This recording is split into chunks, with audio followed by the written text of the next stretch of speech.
Oi, gente, tudo bem com vocês? Eu me chamo Viviane Amorim, faço parte da residência pedagógica.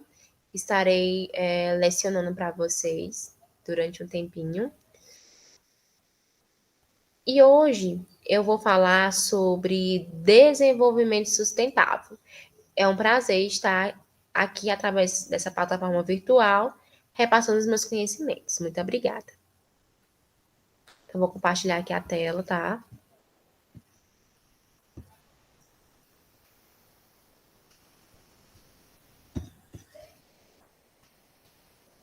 E aí, gente, eu vou falar sobre o desenvolvimento sustentável, como eu já havia mencionado. Em 1987, uma comissão de estudos ambientais enfatizou um conceito que amadureceu ao longo da década de 1970, o desenvolvimento sustentável. E aí, gente, desenvolvimento sustentável seria aquele que leva em conta todas as necessidades atuais humanas, sem comprometer a capacidade das gerações futuras. Ou seja, em outras palavras, pode ser relacionado ao compromisso, né, que a geração atual tem que deixar para as gerações seguintes. O compromisso de deixar o meio ambiente, né, o planeta. Ou o planeta pode ser igual o que a minha geração, por exemplo, recebeu, ou melhor. E aí, gente, a ideia central do desenvolvimento sustentável é bem simples, mas a sua aplicação é complexa e requer a parceria ativa de diversos setores, como, por exemplo, o governo, iniciativa privada, instituições de ensino e de pesquisa, dentre outros. E aí a gente está vendo uma imagem, né, que mostra a população cuidando do meio ambiente. Alguns princípios para uma sociedade sustentável. Esses princípios que eu vou relatar agora é baseado no segundo Programa das Nações Unidas para o Meio Ambiente. Respeitar e cuidar da comunidade de seres vivos, melhorar a qualidade da vida humana, conservar a vitalidade e a diversidade do planeta Terra, minimizar o esgotamento de recursos não renováveis, permanecer nos limites de capacidade de suporte do planeta Terra, modificar atitudes e práticas pessoais, permitir que as comunidades cuidem do seu próprio ambiente, gerar uma estrutura nacional para a integração de desenvolvimento e conservação e constituir uma aliança global. Poluição e desequilíbrios ambientais. O que é poluição? Bom, gente, a poluição vai ser a presença concentrada no ambiente de determinadas substâncias ou agentes físicos. E aí, gente, essas substâncias ou agente físico que vai gerar a poluição, eles são denominados poluentes, tá? E aí, os poluentes, eles podem ser introduzidos de maneira direta ou indireta, através da ação humana, né? Que pode afetar uma vida ou mais espécies na comunidade biológica. Aí, como eu já havia mencionado, a poluição é a presença concentrada no ambiente de determinadas substâncias ou agentes físicos. E aí, gente, dentre as atividades humanas relacionadas à poluição, a gente tem a poluição dos rios, as fumaças, os resíduos industriais, os gases liberados pelo escapamento, né, de veículos motorizados, aqueles gases que saem dos veículos, dentre outros. Aí a gente está vendo uma imagem, né, um planetinha triste devido à poluição de rios, devido ao desmatamento, devido à poluição do ar. E aí, gente, aconteceu lá em Londres, em 1952, um desequilíbrio ambiental, uma poluição ambiental decorrente de um desequilíbrio ambiental. E aí, gente, as condições climáticas não permitiram a dispersão dos poluentes liberados pelos automóveis, pelas fábricas, enfim. E aí, o que foi que aconteceu? Esse fato das condições climáticas não permitir a dispersão dos poluentes liberados por tais automóveis ou pelas fábricas fez com que produzisse efeitos dramáticos e cerca de 4 mil pessoas ou mais morreram em poucos dias devido aos problemas respiratórios, como a gente pode ver aí nessa outra gravura, um homem usando máscara.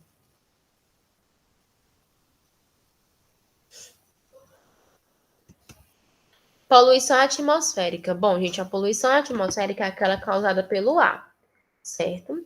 E aí, as principais fontes geradoras de poluição atmosférica são os motores de veículos, as indústrias, né, que são as siderúrgicas, as fábricas, enfim, as ações humanas, né, principalmente das atividades antrópicas, são responsáveis pela liberação na atmosfera de milhões de toneladas anuais de gases tóxicos, como o monóxido de carbono. E aí chega onde eu queria chegar. Um dos poluentes mais perigosos para os habitantes das grandes metrópoles é o monóxido de carbono, que ele é um gás incolor, inodor, né? E esse gás é extremamente tóxico. E ele é produzido pela queima incompleta de moléculas orgânicas e sua principal fonte de emissão são os motores de veículos, motocicletas e ônibus, certo? Outro poluente perigoso, aí tem um exemplo de monóxido de carbono. Outro poluente perigoso é o dióxido de enxofre.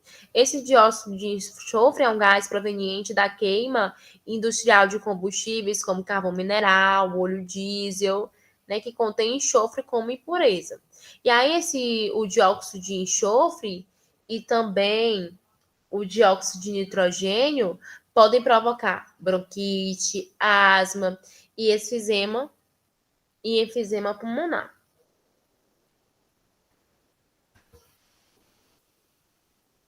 Inversão térmica. Bom, gente, o que é inversão térmica? Vou começar aqui a tentar explicar direitinho para vocês. Gente, em condições normais, as camadas mais baixas da atmosfera são as mais quentes, porque elas vão absorver calor irradiado pela superfície terrestre, tá? Por ser menos denso, o ar quente tende a subir, carregado de poluentes presentes em suspensão. E aí o ar quente que sobe vai ser substituído pelo ar frio que vai descer. E este, ao se aquecer, volta a subir.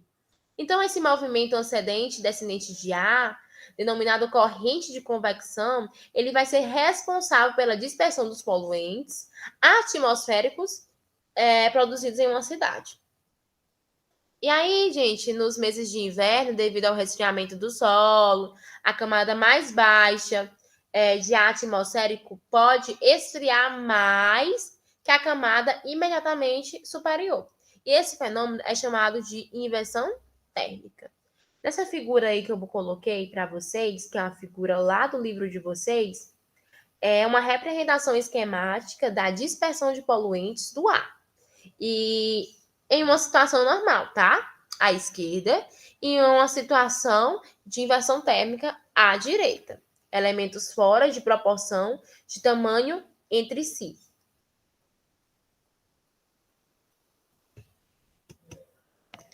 O aumento do efeito estufa. Gente, parte da radiação solar que chega na Terra, ela é refletida pelas nuvens e pela superfície terrestre. Outra parte é absorvida principalmente pelo solo e re, reirradiada para a atmosfera na forma de calor, através da radiação infravermelha. Esse fenômeno natural que acontece, gente, é denominado efeito estufa. E ele vai contribuir para manter a Terra, a superfície terrestre aquecida, impedindo que haja a perda muito rápida de calor para o espaço. E aí, gente, graças ao efeito estufa, é que a Terra mantém uma temperatura média, que vai possibilitar, né, a existência de vida. A existência de vida na Terra. Gente, aí como a gente pode observar os quadrinhos, tem um quadrinho que é um amarelo mais claro, né? O outro que é laranja e o outro que é vermelho. Nesse quadrinho amarelo, número 1, a radiação solar atravessa a atmosfera. A maior parte da radiação é absorvida pela superfície terrestre, aquecendo, que se refere à setinha amarela. Tá? Segundo, parte da radiação solar é refletida de volta para o espaço pelas nuvens e pela superfície terrestre, que é a setinha que vocês podem observar, laranja. E terceiro, parte da radiação infravermelha, calor, é refletida pela superfície da Terra, mas não regressa ao espaço, pois é refletida de novo e absorvida pela camada de gases de efeito estufa que envolve o planeta. O efeito é o aquecimento da superfície terrestre, que é a setinha vermelha, tá? E aí, gente, o efeito estufa, ele resulta principalmente da presença da atmosfera de vapor de água, gás carbono, metano, dióxido de nitrogênio, né? E cujas essas moléculas, elas têm a capacidade de absorver calor.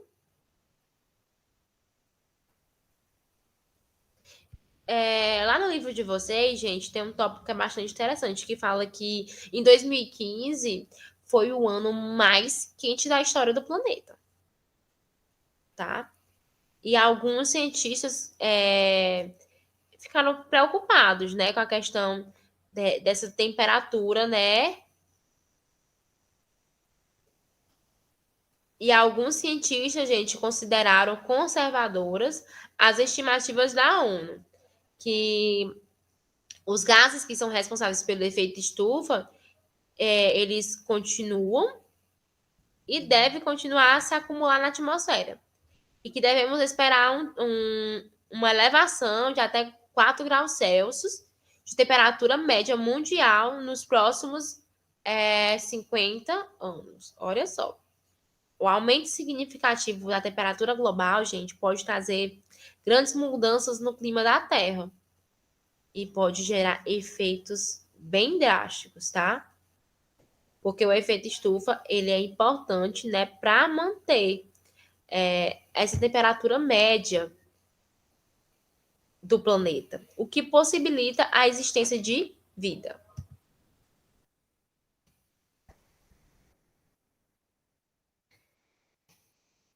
Poluição das águas e do solo.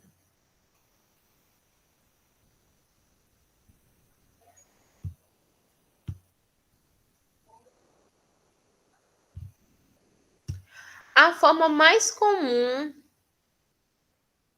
e talvez a mais antiga de poluir águas é por meio do lançamento de dejetos de humanos e animais domésticos em rios, lagos e mares, tá? E aí, gente, tem até um processo de eutrofização, né? Que geralmente leva à multiplicação de bactérias aeróbias que utilizam gás oxigênio em sua respiração. E no caso da proliferação dessas bactérias, acaba por consumir rapidamente o gás oxigênio dissolvido na água, causando a morte por asfixia da maioria dos seres vivos aquáticos. Nessa primeira imagem, mostra um esgoto doméstico sendo lançado em córrego, lá no Rio de Janeiro. É um tipo de poluição. Na segunda imagem, né, a imagem B, é uma grande quantidade de espuma sobre as águas do Rio Tietê. Eu acho que vocês já ouviram falar do Rio Tietê, que é bastante poluído, né, que evidencia a poluição. E aí, gente, é uma outra imagem também, que é a poluição, que é um tipo de poluição, que é o uso de fertilizantes sintéticos, né? Que pode ser tipo inseticidas, fungicidas, herbicidas, utilizados em grandes quantidades. Pode poluir tanto o solo como os rios.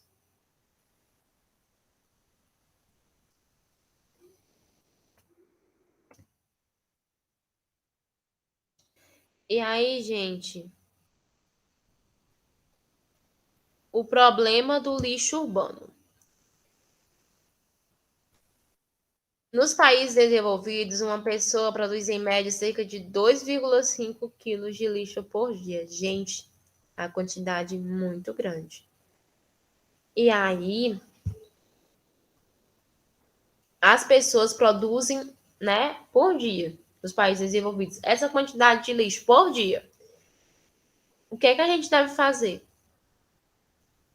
Enterrar, gente, não é a solução, pois pode haver contaminação de reservatórios de água subterrânea utilizados pela própria população produtora de lixo. Queimar também vai contribuir para agravar mais ainda a poluição atmosférica, a poluição também, se jogar mesmo no terreno baldio, vai provocar a poluição do solo, né? Jogando lixo no terreno baldio vai provocar a poluição do solo. A queimada também naquele terreno vai provocar a poluição do solo. E aí também não seria uma opção. E aí, gente, uma das soluções para resolver o problema do lixo urbano é a reciclagem do lixo, né? O que seria a reciclagem do lixo, conforme essa imagem que vocês estão vendo? Seria o reaproveitamento dos componentes dos resíduos, né? E isso é fundamental, que é que eles vão fazer o quê? Vão separar seus diversos componentes, vai passar por um processo de triagem do lixo, tá? E eles vão reciclar, tá? Nessa imagem aí que vocês estão vendo, é a reciclagem dos materiais descartados, como o lixo, além de ajudar a minimizar o problema da poluição, ele pode ser uma fonte de renda para muitas pessoas, tá? Muitas pessoas reciclam o lixo e isso gera para elas uma fonte de renda. E após a separação, gente, do lixo, o que vai acontecer? A parte orgânica do lixo pode ser degradada por micro-organismos em tanques chamados biodigestores. E aí, na biodigestão, vai se formar o metano, que pode ser aproveitado como combustível residencial, industrial ou em veículos motorizados. E aí, os resíduos sólidos da biodigestão podem ser usados como fertilizantes do solo. E aí, gente, atualmente, a reciclagem é um processo ainda caro, sendo mais fácil e barato utilizar matéria-prima natural do que matéria reciclada. Mas, gente, a gente tem que educar com urgência a população acerca do problema do lixo, né? Porque mais cedo ou mais tarde pode causar grandes problemas, tanto para as gerações que vivem no planeta atualmente ou para as gerações futuras. Desmatamento, espécies exóticas e extinção de espécies. Gente, o que é um desmatamento? O desmatamento, gente, é a remoção indiscriminada da vegetação nativa. Nessa imagem aí, a gente vê a extinção de espécies que pode. Opa! Nessa imagem aí, a gente pode ver o desmatamento indiscriminado, que tem como consequência a erosão, o empobrecimento do solo, e isso também pode fazer que as espécies também sejam extintas. Porque não vai ter condição de uma espécie morar no local desmatado. Não vai ter alimento para ela. E aí, gente, temos também espécies exóticas, né? Como nessa imagem aí que vocês podem observar, que é o ágape, que ele também é conhecido como jacinto de água. Eles produzem, gente, belas flores de cor lilás e também é utilizado como planta ornamental. E aí, gente, em certos casos, ele prolifera descontroladamente e pode se tornar uma praga. E aí a extinção de espécies pode causar um grande desequilíbrio no ecossistema do planeta. Como aí a gente viu, maus tratos é crime, denuncie. É uma propaganda do governo brasileiro contra o comércio ilegal de animais silvestres. Alternativas para o futuro. Décadas de 1960 e 1970 começaram a surgir ações governamentais em diversos países, visando proteger e conservar os ambientes e recursos naturais. E aí, gente, nessa década de 1960 e 70, houve, como por exemplo, a primeira lei ambiental para o controle de poluição. Ela foi promulgada em 1967 no Japão, em decorrência, gente, do grande desenvolvimento econômico japonês, depois da guerra. E aí, em 1972, ocorreu a Conferência das Nações Unidas para o Meio Ambiente Humano, né? Lá, a conferência em Estocolmo. Décadas de 1980, houve avanços científicos na proteção ambiental. E aí, gente, as observações e as análises científicas mostraram que a camada de ozônio atmosférica, que filtra a radiação ultravioleta proveniente do Sol, estava sendo destruída pela liberação industrial de certos gases.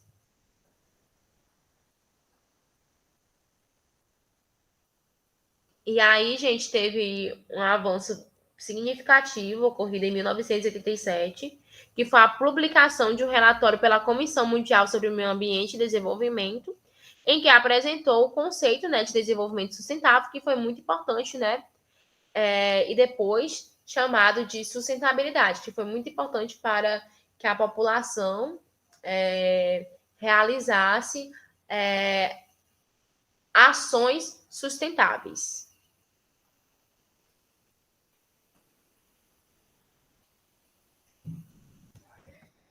Década de 1990 ocorreu a Eco 92 e a Rio 92.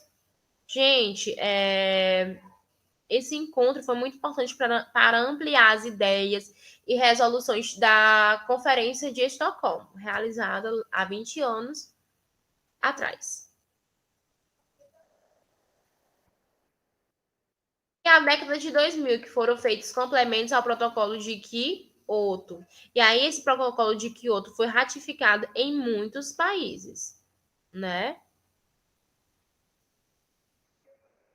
Caminhos e perspectivas para as próximas décadas. Bom, gente, é muito bom a gente ser sustentável. E aí, eu trouxe uma imagem para vocês da Prefeitura do Maranhão sobre objetivos de desenvolvimento sustentável.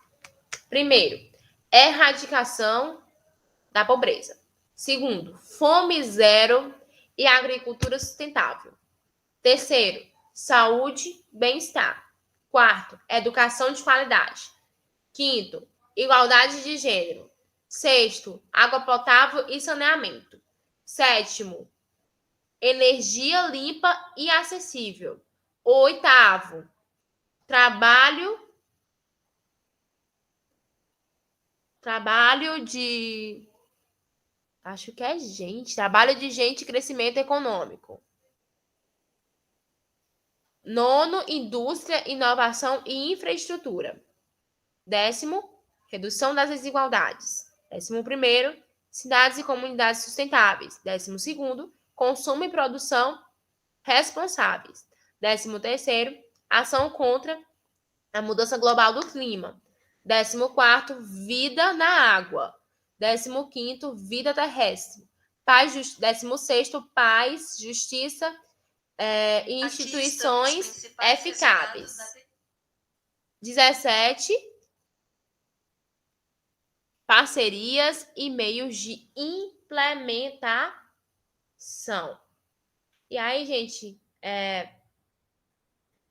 esses objetivos são algumas dicas que a gente pode estar fazendo, né, para ser mais sustentável, para, é, para que as próximas décadas, é, as gerações futuras tenham um ambiente igual ou melhor do que a gente recebeu. E aí, esses são alguns caminhos que a gente pode esperar que, com o avanço, né, e a compreensão de muitos problemas ambientais, através desses objetivos, podem ser avançados, né? Os avanços contra os problemas ambientais, as soluções para tais problemas.